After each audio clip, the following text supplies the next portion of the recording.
Di antara deru pensil dan suara lonceng sekolah, tumbuh dua benih ilmu dan cinta. Inilah kisah Habibie dan Ainun.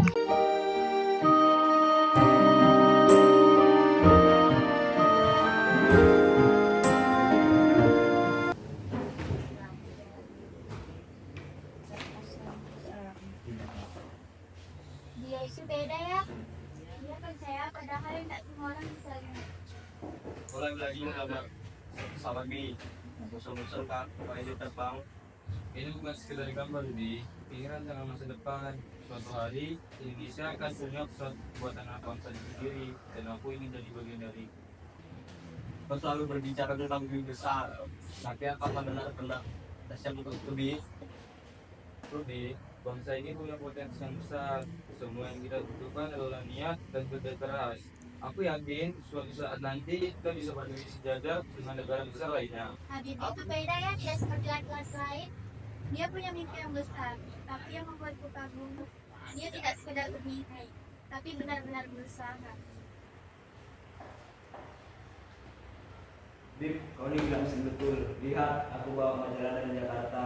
Ada artikel tentang mesin jet. Wah, terima kasih Taufik. Ini bisa bantu ideku soal sistem turbin ringan. Kau yakin masih mau ke Jerman? Sendiri, jauh dan dingin. Bukan soal dinginnya, tapi tentang nyala semangat di sini. Aku harus ke sana agar kelak bisa membawa teknologi pulang ke sini. Kalau begitu, pastikan namamu kelak dikenal bukan karena gaya, tapi karena karya. Ibunda Habibie memberi wejangan sebelum keberangkatan ke Jerman.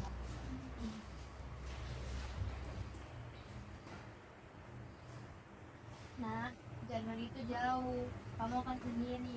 Tapi ingat, jangan pernah lupakan salahnya. Karena ilmu tanpa iman adalah kehampaan. Ya, suatu hari nanti saya akan kembali bersama ilmu dan insya Allah bersama Ainun. Dia anak yang punya tekad kuat. Aku yakin dia akan sukses meski jauh dari kita. Amin. Semoga Habibie bisa membawa perubahan besar untuk bangsa ini. Dan begitu, Habibie berangkat ke Jerman, meninggalkan tanah air untuk menuntut ilmu. Namun, dalam hatinya, cinta Ainun tetap menjadi semangat yang tak pernah padam.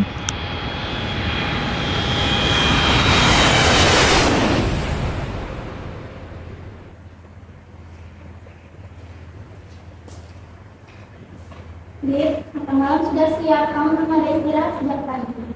Aku hampir selesai menghitung stabilitas baling-baling ini. Kalau hasilnya sesuai, kita bisa selangkah maju untuk membuat prototipe. Kamu selalu total dalam pekerjaanmu, tapi tubuhmu juga butuh istirahat, Bib. Dan aku juga butuh kamu, Nun. Kamu bukan anak istriku, kamu penopang hidupku. Habibie, desain Anda membuat banyak profesor di MIP kagum. Anda benar-benar hasil yang berharga. Terima kasih Profesor, tapi suatu hari nanti saya ingin membawa pulang semua ini. Indonesia butuh teknologi dan kepercayaan diri. Aku percaya kamu bisa melakukan ini. Bersama, kita wujudkan semua impian itu. Kami butuh orang seperti kamu, Habibie. Kamu bukan sekedar insinyur. Kamu juga simbol bahwa Indonesia bisa berdiri sejajar dengan bangsa besar lainnya. Saya siap, Pak. Saya percaya dengan semangat, ilmu, dan dukungan pemerintah. Kita bisa bangun industri sendiri. Pesawat bukan mimpi lagi. Maka mulailah dari IPTN, mulai dari nol. Rakyat menunggu. Saya akan memberikan yang terbaik, Pak. IPTN bukan hanya tentang pesawat. Ini tentang masa depan. Kami akan dukung sepenuhnya, tapi tantangannya besar, Habibie. Jangan sampai gagal ya. Gagal bukan pilihan, bukan untuk saya dan juga bukan untuk Indonesia.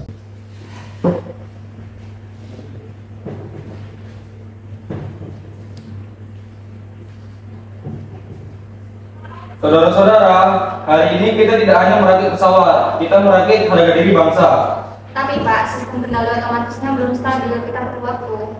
Maka gunakan waktu sebaik mungkin. Jangan takut gagal, setiap kegagalan adalah tangga menuju keberhasilan.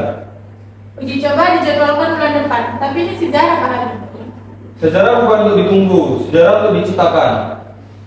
Kami semua percaya pada kamu Pak Habibie. Kami akan berusaha sekuat tenaga.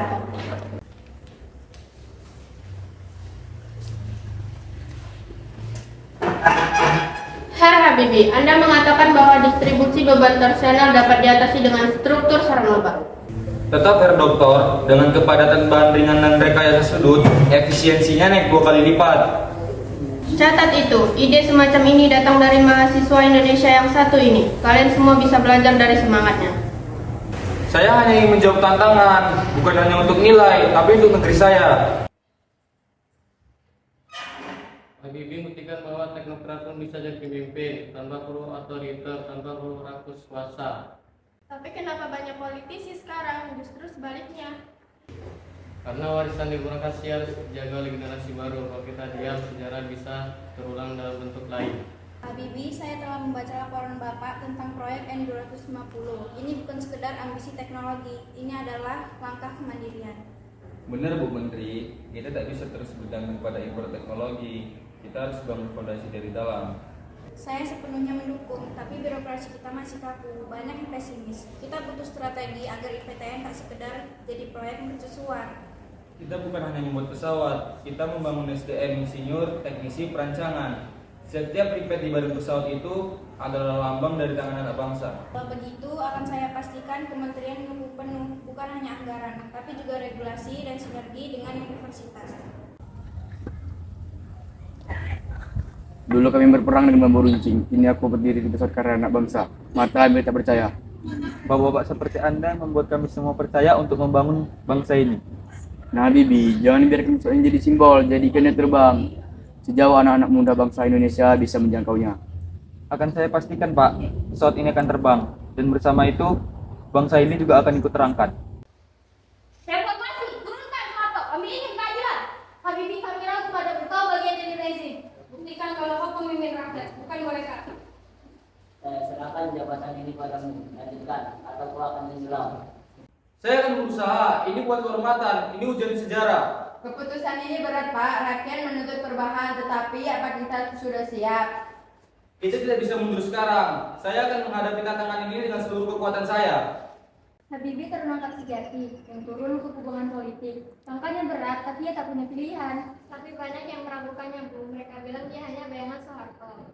Jangan cepat menilai, Habibie itu bukan sekedar penerus. Ia membawa ide besar tentang reformasi dan teknologi kebebasan pers. Jadi aku percaya dia bisa. Kalau bukan dia, siapa lagi? Dia tahu cara membangun. Tinggal lihat apakah ia mampu menjaga bangsa tetap berdiri saat badai datang. Pak Presiden, nilai rupiah makin anjlok, investor asing narik dana besar-besaran. Kita perlu langkah nyata restrukturisasi utang atau ambruk. Kita harus jujur pada rakyat. Transparansi jadi fondasi baru pemerintah ini. Apa usulan Anda? Subsidi BBM harus dikaji ulang, tapi itu langkah tak populer. Kita juga butuh sinyal positif dari IMF. Kita tak boleh bergantung pada luar. Rakyat butuh solusi, bukan hanya sekedar angka di layar. Reformasi ekonomi harus menyentuh dapur rakyat. Baik Pak, saya akan koordinasi dengan BI dan tim stabilitas. Kita bergerak cepat. Pak Habibie, rakyat mempertanyakan, apakah Anda siap memimpin di tengah gejolak ekonomi dan politik saat ini? Saya sadar, ini bukan masa yang mudah, tapi saya menerima amanah ini bukan karena saya menginginkannya, melainkan karena saya merasa bertanggung jawab. Dok, tolong dok. Anak kami butuh operasi jantung, tapi kami tidak punya asuransi, kami hanya sebagai migran. Bu, apakah saya bisa bantu? Maaf Pak, saya tidak tahu bagaimana lagi. Mereka bilang operasi jantung itu mahal. Biaya bukan soal, anak ibu harus diselamatkan. Segera daftarkan anak ibu, saya akan menanggung biayanya. Terima kasih Pak, Bu. Semoga Tuhan selalu membantu kalian.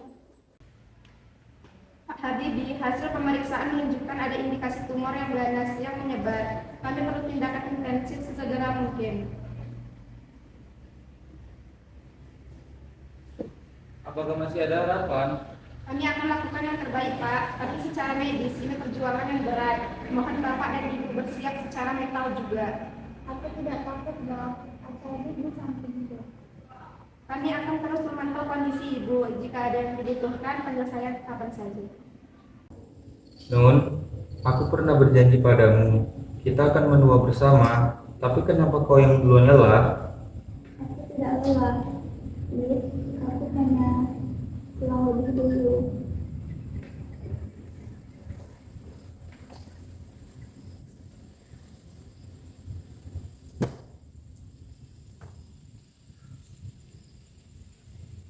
Maaf, Pak. Kondisinya kritis. Mungkin ini saat terakhir jika ingin bicara.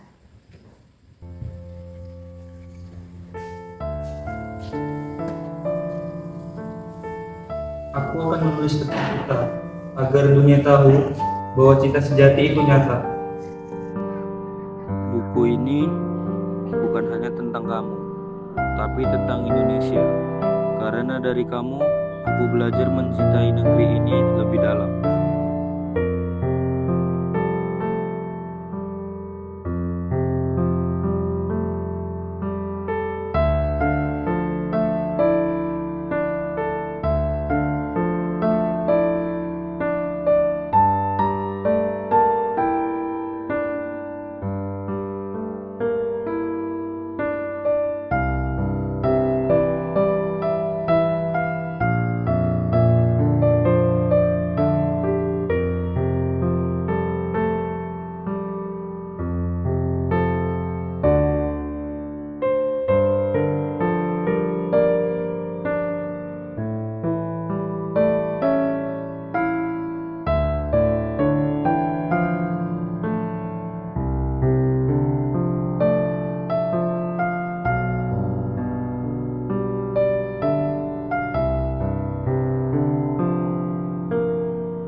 Pesan moral yang dapat dipetik dari kisah Habibie dan Ainun.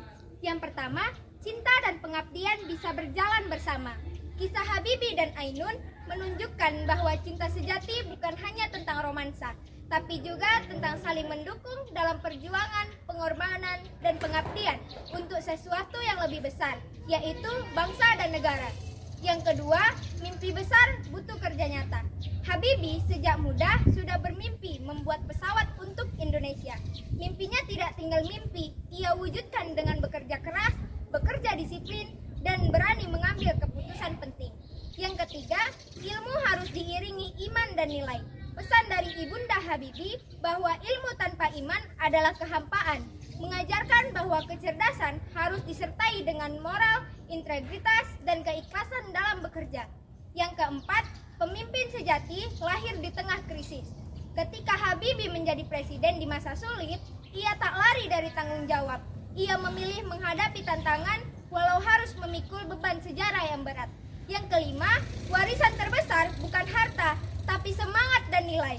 Habibie tidak hanya mewariskan pesawat atau teknologi, tapi juga semangat inovasi, dedikasi pada negeri, dan keteladanan cinta yang tulus. Terima kasih.